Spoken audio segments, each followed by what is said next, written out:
Tu fais peut-être partie de celles et ceux qui ont été blessés ou abusés par un prêtre, un pasteur, la religion, l'église. Beaucoup de chrétiens ne veulent plus mettre les pieds dans une église et il y a tellement de non-croyants qui se disent écœurés par la religion, révoltés et même en colère contre Dieu.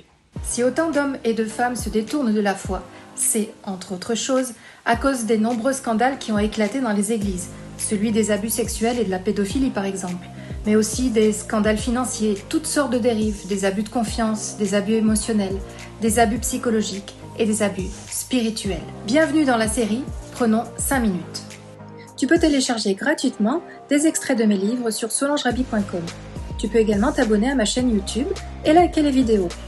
Le thème d'aujourd'hui est « Abusé par l'Église » et nous commençons par la première partie « Comprendre l'abus spirituel ». Pour toi, qu'est-ce que l'abus spirituel ? À mon sens, l'abus spirituel, c'est toute influence toxique, malveillante d'un individu ou d'un système qui empêche un enfant de Dieu d'entrer pleinement dans la destinée que Dieu a prévue pour lui. L'abus spirituel, c'est quand un leader spirituel exerce une emprise sur les membres de l'assemblée pour servir ses propres intérêts. L'abus spirituel, c'est par exemple lorsqu'un responsable nous manipule en sortant des versets bibliques de leur contexte pour en faire un prétexte afin de nous soumettre à sa propre volonté. L'abus spirituel est un viol mental et psychologique. C'est un abus dont la personne, finalement, elle-même n'est pas consciente, puisqu'elle a été séduite, séparée, hameçonnée, harponnée. Elle n'a plus les capacités, je dirais, d'elle-même à pouvoir réfléchir, à prendre des décisions, puisqu'elle est sous l'effet d'une séduction. Cet abus spirituel, malheureusement, entraîne des drames chez la personne. Toutes ces pertes de facultés, qu'elles soient aussi intellectuelles et mentales, et même dans les choix, dans les prises de décision. Bien sûr, le phénomène de l'abus n'est pas réservé à la spiritualité. On le retrouve dans le couple, dans la famille, dans l'entreprise, dans tous les groupes et à tous les niveaux de la société. Mais on va s'intéresser ici particulièrement à reconnaître et comprendre l'abus spirituel perpétré par des responsables dans l'Église. En 3 points. D'abord, qu'est-ce que l'abus spirituel ? L'abus spirituel peut être psychologique, social et aller jusqu'à l'abus physique ou sexuel. L'abuseur prétend s'appuyer sur la Bible et mettre en avant des principes de soumission et d'autorité spirituelle pour mieux manipuler le fidèle. Et il s'appuie sur le désir du croyant de bien faire, c'est-à-dire de plaire et d'obéir à Dieu pour mieux le contrôler. L'abus spirituel, c'est quand un leader met à profit sa position hiérarchique pour dominer une ou plusieurs personnes et les rendre dépendantes de lui, spirituellement, émotionnellement et psychologiquement. Se met en place une relation d'emprise qui n'est plus bénéfique mais toxique et abusive. L'abus spirituel est un rapt, un viol du désir profond de la personne. L'abuseur n'amène pas le fidèle à être mature spirituellement, à être autonome dans sa manière de penser et de connaître la Bible, mais lui injecte sa propre pensée. Et celui qui cherche Dieu se voit empêché de le rencontrer. La relation ne se fait plus à Dieu, mais à l'abuseur qui devient un écran entre la personne et Dieu. La souffrance de l'abusé devient immense, à la hauteur de la confiance qu'il avait placée dans le leader. Cette souffrance peut amener un grand désarroi, la dépression, une mauvaise image de soi, une mauvaise image de Dieu, la rupture avec Dieu. Dieu n'est plus notre défenseur, mais devient notre accusateur. Il y a confusion entre ce que dit Dieu et ce que dit l'Église, entre ce que dit Dieu et ce que dit l'abuseur. Un sentiment de culpabilité envahit l'abusé, qui ne sait plus quelle décision prendre pour sa vie et n'arrive plus à avoir le discernement nécessaire pour savoir ce qui est bon pour lui et non pas ce qui est bon pour l'abuseur. Qui peut être victime d'abus spirituels ? Les responsables de l'abus spirituel sont la plupart du temps des dirigeants ou des personnes influentes dans l'Église, un membre du clergé, un pasteur, un curé, etc. Mais dans certains cas, les leaders trop crédules peuvent aussi être victimes d'abus à leur tour. Les victimes peuvent aussi devenir complices et abuser à leur tour d'autres personnes dans un système toxique et organisé de façon pyramidale. Tout le monde peut être victime d'abus, et les victimes ne sont en général pas des gens stupides ou sans éducation. Les victimes de l'abus spirituel ont une soif profonde, un désir de spiritualité. Ce sont souvent de belles personnes, des idéalistes, avec une quête spirituelle très forte et prêtes à tout faire pour le leader qu'elles admirent. Elles ont aussi un besoin d'approbation. On leur fait croire qu'on va leur confier une mission ou quelque chose qui va les rendre approuvées. On les convainc qu'elles sont spéciales et choisies.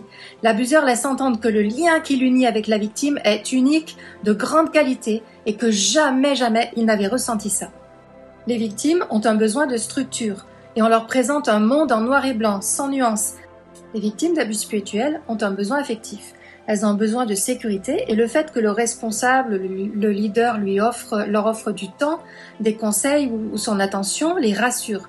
On leur propose une relation fusionnelle mais qui n'est pas épanouissante car toxique. Elles ont aussi peur de l'abandon et on leur propose un endroit où l'on va s'occuper d'elles et les prendre en main. Quels sont les signes de l'abus ? La mainmise sur ton temps et tes finances.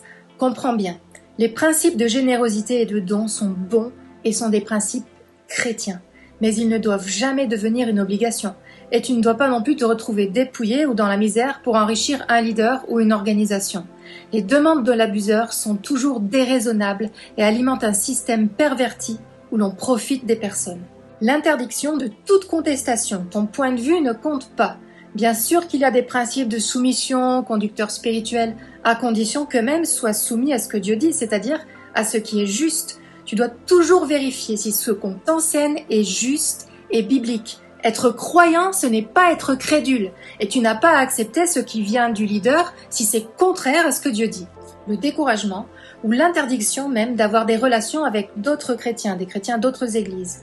La surveillance. Il est important de s'engager dans une communauté, dans une église locale où l'on peut s'épanouir. Mais tu es libre d'en changer si tu es témoin de dérives graves. Et surtout, le contact avec d'autres églises, d'autres communautés ne doit pas être interdit ou assimilé à quelque chose de mal. L'exercice d'un pouvoir abusif des leaders. Conseiller quelqu'un est différent de lui imposer sa volonté. Par exemple, un leader ne peut pas t'imposer quelle personne épouser, quel travail faire ou ne pas faire, quelles études faire ou ne pas faire, quoi faire de ton temps libre, surveiller tes finances, contrôler tout ce que tu dis ou entrer dans ton intimité. L'abuseur parle énormément de soumission, d'obéissance, de loyauté envers lui, d'engagement et déforme ses principes qui sont bons à son avantage. En même temps, il interdit toute critique et toute contestation de quelque manière que ce soit. La séparation d'avec ta famille ou tes amis. Bien sûr qu'il faut éviter les mauvaises fréquentations. Si tu as un problème avec l'alcool, évite de fréquenter des personnes qui vont t'entraîner dans l'alcoolisme. Mais l'Église ne doit jamais te séparer de ceux que tu aimes et te faire oublier ton devoir d'amour, de solidarité dans le couple, dans la famille ou envers tes amis, qu'ils partagent ta foi ou pas et qu'ils soient dans ton Église ou pas. L'interdiction de toute critique au nom de la protection de l'Église ou du leader. C'est comme ça qu'on a couvert les abus sexuels dans l'Église, mais aussi des abus financiers, émotionnels, psychologiques, les mauvais comportements des responsables. Puisque l'abuseur est réputé infaillible, alors c'est à toi de te corriger. Les promesses irréalistes, comme il y aura des milliers de personnes qui vont venir dans l'église, va y avoir un réveil à notre porte. Mais c'est toujours à condition d'un renoncement à soi intense et inconditionnel, un engagement en corps et âme envers le système toxique et abusif. Rappelle-toi que les promesses viennent d'abord de Dieu et non des hommes et que Dieu les dépose sur ton cœur. Le discours élitiste, on est les meilleurs, les autres sont moins bons que nous, on a tout compris. Alors que Dieu nous demande de regarder les autres comme étant au-dessus de nous. Le monopole de la vérité. La seule façon d'être chrétien est la nôtre. Bien sûr, il est important de connaître la vérité et d'avoir des convictions, mais on doit être humble et savoir qu'on n'a jamais tout compris, qu'on a besoin de progresser et que d'autres ont saisi des principes qu'on n'a pas encore saisis et qu'ils peuvent aussi nous en apprendre. La discipline exagérée. La punition publique, les vexations, les humiliations, l'interdiction d'écouter telle musique, de lire tel livre, de porter telle sorte de vêtements, de bijoux, de coiffures, etc. Il est important d'avoir de bons standards. La Bible nous encourage à ne rien mettre de mauvais devant nos yeux, à ne pas être impudique, ne pas être une occasion de chute pour notre prochain. Mais quand tout devient un règlement qui étrangle et qui tue, cela ne vient jamais de Dieu. Voilà quelques-uns des signes de l'abus spirituel. Pour la suite de cette vidéo abusée par l'Église, je te donne rendez-vous la semaine prochaine. J'aborderai la seconde partie. Comment guérir de l'abus spirituel ? Parce qu'une fois qu'on a reconnu qu'on a été victime d'abus, le plus important c'est d'en sortir. À bientôt et de tout cœur avec toi.